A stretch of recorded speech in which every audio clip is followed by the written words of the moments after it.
How to fix Snapchat loading easily and fast.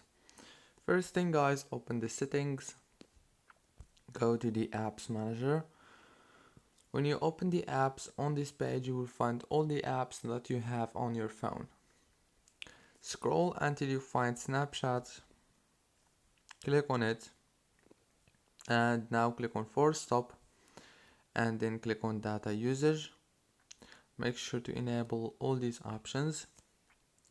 Go back, click on storage, click on clear data and clear cache.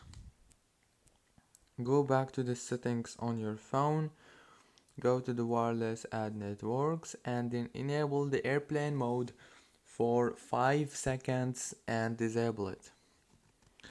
And the last thing you want to do now is turn off your phone and turn it on again. Don't forget to like, subscribe, and thank you for watching.